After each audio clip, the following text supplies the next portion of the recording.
Gjykata themelore penale në Shkup ka shtyr seancën kryesore të rastit për keqpërdorimet e pretenduara në llotarinë shtetërore. Kundër të akuzuarit është edhe ish-zëvendës kryeministri Artan Grubi. Shtyrja erdhi pas kërkesës së mbrojtësit të akuzuarit Bojan Janev për një afat shtesë për përgatitjen e mbrojtjes.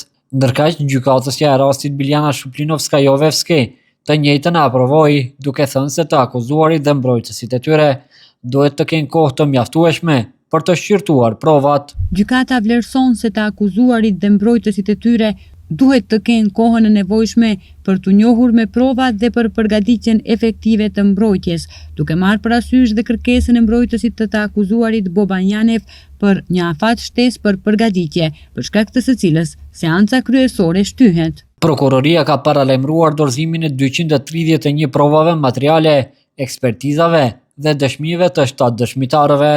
Sipas aktakuzës së Prokurorisë Themelore Publike, Artan Grubi dhe 7 persona të tjerë akuzohen se gjatë viteve 2023-2024, duke të i kaluar kompetencat zyrtare, i kanë shkaktuar dëm llotarisë shtetërore në vlerë prej 507 milion denarësh. Të gjithë të akuzuarit ngarkohen me veprën penale keqpërdorimi i pozitës dhe autorizimit zyrtar. I akuzuari i parë ish drejtori i llotarisë shtetërore Përparim Bajrami ende është i paarritshëm për organet e ndjekjes penale. Për të kërkohet caktimi i masës së paraburgimit pas gjetjes së tij. Ndërkohë, prokuroria kërkon vazhdimin e masës së arrestit shtëpiak për ish-zëvendës kryeministrin Grubi.